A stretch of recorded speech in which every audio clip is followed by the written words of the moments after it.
Um outro ponto interessante que nós podemos analisar ainda dessa última fala de Paulo para a igreja é a maneira como ele cuidava da igreja, né? Como ele intercedia pela igreja. Ele sempre deixou claro o quanto que ele orava pelas igrejas por onde ele passou, pela qual ele pastoreava, ainda que muitas vezes à distância, né? Ele sempre menciona as ações de graça que tem pela igreja, e é legal que no final aqui nós vemos no versículo 25, irmãos, orai por nós. Assim como Paulo orava pela igreja, ele também esperava pelas orações, pelo suporte espiritual da igreja. Ele queria que a igreja se envolvesse também no ministério, nas dores, muitas vezes nas cadeias que Paulo sofreu, né? Então ele suplica a igreja, a qual ele deixa claro que queria que todas as palavras fossem ensinadas para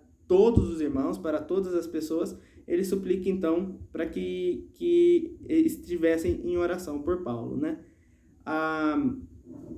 É aí que a gente vê um verdadeiro elo pastoral, né? Paulo cuidava da igreja, né? E a igreja, e Paulo também esperava-se que a igreja também cuidasse de Paulo, né? Também se preocupasse, se importasse com Paulo e com aquilo que ele está fazendo. Agora vamos então para essas recomendações finais que ele deu para a igreja, de modo mais específico, do verso 12 até o verso 22, vamos dividi-los em 3 áreas de relacionamentos que são importantes para a igreja e que igualmente não só foram muito válidas para a igreja de Tessalônica, mas são princípios que norteiam também os nossos relacionamentos, são princípios que devem ser aplicáveis à maneira como nos conduzimos hoje como igreja, que apesar, né, da maioria não poder mais se reunir, não estarmos mais presentes fisicamente como éramos antes, não deixamos de ser igreja nem por um minuto. Não é porque estamos cada um em nossas casas que deixamos de ser um corpo só, que deixamos de estar batizados e edificados em um só Espírito no Senhor. Então isso nos traz responsabilidades, nos traz demandas que nós devemos observar com atenção. Então diz a palavra de Deus, a partir do verso 12 e verso 13. Agora vos rogamos, irmãos, que acateis com apreço os que trabalham entre vós, os que vos presidem no Senhor e vos admoestam, e que os tenhais com amor em máxima consideração por causa do trabalho que realizam. Vivei em paz uns com os outros. Então, que vocês acatem, obedeçam, que vocês amem, que vocês tenham em consideração aqueles que vos presidem no Senhor. A quem Paulo está se referindo? Aos líderes da igreja, aos encarregados da igreja, responsáveis pelo pastoreio local. Paulo não estava em Tessalônica. Paulo passou por Tessalônica, Paulo pregou o evangelho pela primeira vez ali naquela cidade, sofreu, então precisou deixar. A igreja ficou a cuidados de outros homens que ministravam constantemente para eles, que visitavam a igreja de casa em casa, que os aconselhavam nas situações difíceis, que faziam com que eles progredissem no evangelho. Havia pastores naquela igreja, havia obreiros, haviam presbíteros nas igrejas por onde Paulo passava, e a recomendação de Paulo para a igreja é: respeitem-os, valorizem-os, tenham eles em alta estima por causa do trabalho que eles fazem. Poder levar o evangelho, poder ser um ministro do Senhor, poder viver de proclamar as boas novas do reino de Cristo é um privilégio inigualável e é uma honra incontestável.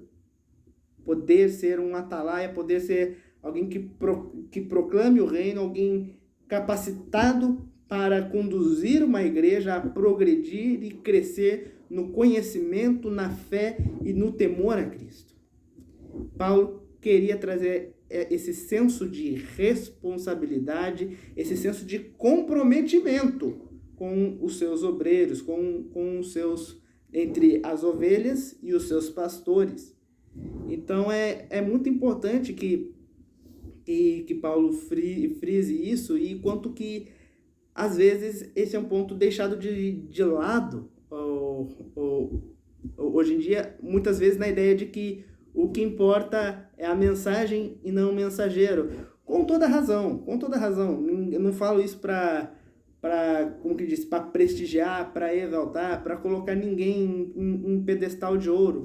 Que nenhum nome humano, de fato, seja glorificado, senão o nome do nosso Deus, né? Que, como diz o próprio João Batista, né?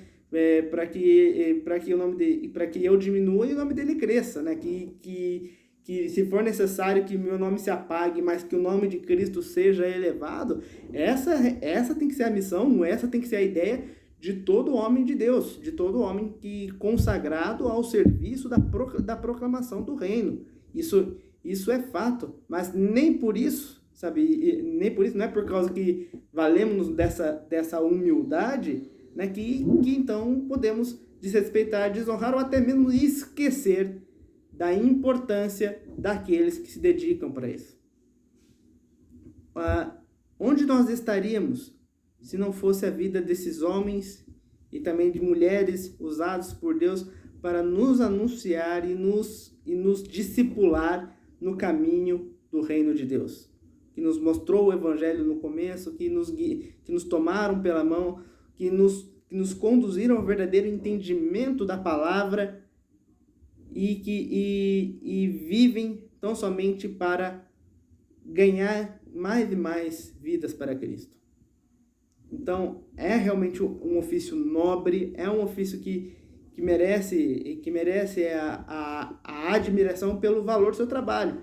Mas, é claro, isso não é um adendo, isso não é uma exceção para que não haja críticas a obreiros, a pastores que não cumprem o seu trabalho corretamente.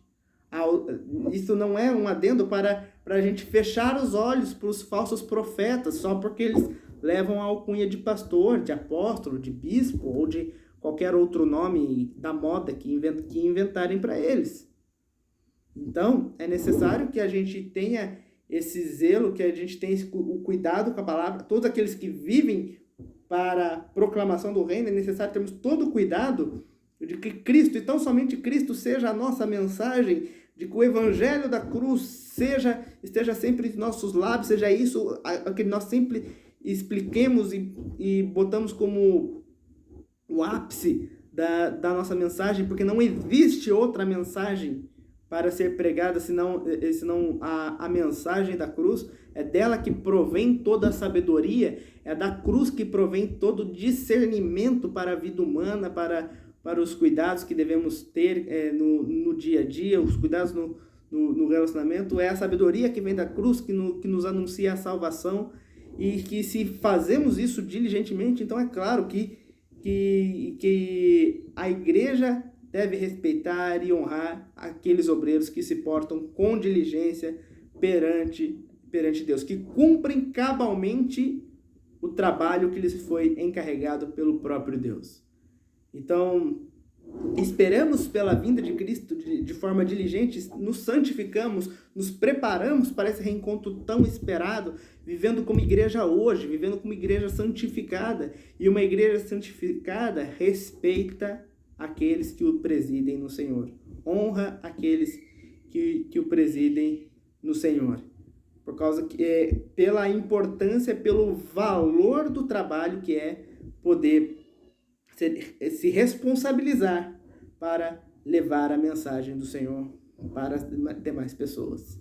Então, essa é uma recomendação dada por Paulo para a igreja de Tessalônica, é uma recomendação para a igreja hoje, né? Que a gente possa honrar aqueles que nos presidem, honrar todos aqueles que caminham conosco, nos levando para uma vida mais de plena comunhão com Deus, né? Aqueles que são usados pelo Espírito Santo como instrumentos, os instrumentos na mão do Deus vivo.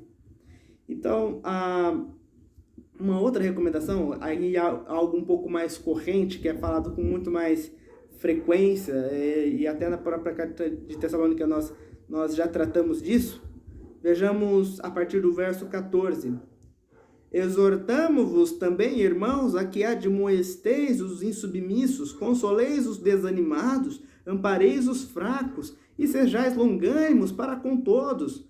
Evitai que alguém retribua ao trem mal por mal. Pelo contrário, segui sempre o bem entre vós para com todos. Então, é aqui que eu falei que já tá uma nuance daqueles que estavam abusando da boa vontade dos outros na cidade de Tessalônica e estavam deixando de trabalhar e sendo sustentados pela caridade, pela boa vontade dos outros, gerando assim um transtorno, gerando um peso financeiro para as outras famílias da igreja, dando esse desequilíbrio. E aí que Paulo então fala, olha, é necessário que vocês se exortem, é necessário que vocês se admoestem, é necessário que aqueles que são fracos sejam amparados, sejam fortalecidos, sejam encorajados. A questão é, vocês precisam se dispor uns pelos outros. Mas, reafirmando uma verdade que constantemente é salientada nas Escrituras, as responsabilidades da igreja são de todos. Não, por mais que existam os que presidem a igreja, os que lideram a igreja, os que representam a igreja, talvez em termos mais administrativos ou em termos mais teológicos e tudo mais, a santificação da igreja depende da participação de todos. O exortar, o aconselhar, o admoestar, o encorajar, o suportar, tudo isso é uma responsabilidade de todos dentro da igreja. A igreja não é centralizada em uma única figura. A igreja de Cristo espalhada por toda a terra não são grupos que se voltam e jogam toda a responsabilidade em uma pessoa, esperando que ela seja um herói e inviolável e imaculado, que não peque, que não erre, mas que toda a responsabilidade da igreja ela é conjunta, é uma responsabilidade para todos, são deveres de todos, principalmente essas admoestações aqui ressaltadas por Paulo, a necessidade de ser paciente, de ajudar os outros nas suas fraquezas, de estar com eles lá e levantá-los e caminhar juntos. Essa é uma responsabilidade de uma igreja unida, de uma igreja que caminhe na mesma direção. Então, e essa também é uma responsabilidade para nós. Essas responsabilidades, podemos dizer, as responsabilidades sociais da igreja. Nós nos prestamos em santificação, nós nos apresentamos puros perante Deus de forma diligente, aguardando o retorno do nosso Senhor Jesus Cristo, quando cumprimos os deveres da igreja uns para com os outros. Já diz, né, o grande mandamento que muitos decoram, a nossa responsabilidade, o nosso dever moral e espiritual de amarmos uns aos outros inclui exatamente praticar isso. Vejam, exortar, admoestar, consolar, amparar, ser longânimo e evitar retribuir mal com mal e seguir o bem com todos é responsabilidade de todos dentro da igreja. Até mesmo se alguém é flagrado em pecado, precisa ser orientado, precisa ser conduzido em amor, em discernimento para o arrependimento. E essa é uma responsabilidade, como vocês, é claro no texto, não é delegada para uma só pessoa, mas é uma responsabilidade para todos dentro da igreja. É o que Paulo fala para a Tessalônica, e não há razões para a gente entender que porque o tempo passou, porque muitas coisas aconteceram, seria diferente para nós hoje. O pastor, é claro, ele é o responsável pela igreja, ele tem que cuidar da igreja, mas todos da igreja cuidam uns dos outros mutuamente. A mutualidade da igreja quando bem exercida, é uma das relações mais lindas que nós podemos contemplar em um mundo tão decaído como o que nós vivemos hoje. Amém? E para finalizar, os últimos versos dizem o seguinte: regozijai-vos, alegrai-vos sempre, orai sem cessar, em tudo dai graças, porque esta é a vontade de Deus em Cristo Jesus para convosco. Não apagueis o espírito, não desprezeis as profecias, julgai todas as coisas e retende o que é bom, abstendo-vos de toda forma de mal. Então, vejam como que a ideia presente nessa última área de relacionamento é a necessidade da igreja de estar bem no seu relacionamento emocional e espiritual. É a da igreja sempre se apresentar de maneira alegre perante Deus, a igreja que sempre apresente com gratidão perante Deus, que sempre esteja alerta e vigilante em oração e que valorize realmente as mensagens e toda a edificação espiritual. Não desprezem o Espírito. E ao contrário que muitos falam por aí, que presbiterianos são muito céticos em relação a revelações e profecias e tudo mais, não é nada disso. Nós apenas seguimos essa orientação. Paulo fala, não despreze essas revelações, mas julgue-a. Julgue-a, e qual que é o nosso único critério de julgamento autorizado pela palavra? A própria palavra. Se algo é dito que não está de conformidade com a palavra, é rejeitado sumariamente, ponto. Esse é o critério posto e ensinado pelas Escrituras, e é o que é passado para a igreja. A igreja tem que se pautar, tem que se edificar espiritualmente, tem que receber, sim, o conhecimento que vem de Deus, mas tem que sempre, todo ensino, tudo que é ministrado na igreja tem que passar pelo crivo das Escrituras, tem que passar pelo crivo do Espírito Santo, senão não tem valor. Não adianta falar, Deus me falou que, Deus me revelou que, eu sonhei que, se não estiver na palavra, se não estiver de conformidade com aquilo que é mandamento perpétuo e eterno de Deus. Se não bate com aquilo que Deus já disse, então é ensino do diabo. Não tem meio termo. Não tem como dizer isso de maneira fácil. Não existe ensino verdadeiro, não existe ensino que seja de fato relevante, espiritual, que não esteja em plena conformidade com aquilo que já foi dito pelos apóstolos, que aquilo que já foi dito pelos profetas, que aquilo que principalmente já foi dito pelo nosso mestre, o nosso Senhor Jesus. Então é a partir dali, tendo esse critério de julgamento, né? Julgai todas as coisas, retende o que é bom e abstende-vos de toda forma de mal. Esse deve ser o lema da igreja. Avalie aquilo que está sendo oferecido para você. Não se engane, não vá pela ladainha dos outros. Não vá porque alguém está dizendo algo novo, porque alguém está te falando algo inovador, algo bonito, algo pomposo. Outros estão falando filosofias de autoajuda que engrandecem, que exaltam você, que fazem você se sentir bem consigo mesmo e tudo mais. Se isso não estiver de acordo com a palavra, será que realmente é isso que Deus quer para a igreja? Deus quer uma igreja cheia de ovelha gorda e plenamente satisfeita, mas completamente fora de conformidade com os mandamentos de santificação que Ele assim orientou? Existe igreja de Cristo sem arrependimento? Existe igreja de Cristo que sem joelhos dobrados, sem cabeça no pó, sem um estado de humilhação perante Deus, buscando no Senhor a transformação necessária? Porque se essa não for a nossa postura, se qualquer postura é diferente dessa, tenha certeza, não é essa a igreja que vai entrar nos céus na volta do Filho do Rei, na volta do nosso Senhor Jesus Cristo. Não é para essa igreja que se apega às novidades e que muda e desmuda a palavra segundo o bem-estar, segundo a boa vontade do seu público, é que vai herdar o reino. Isso é fato.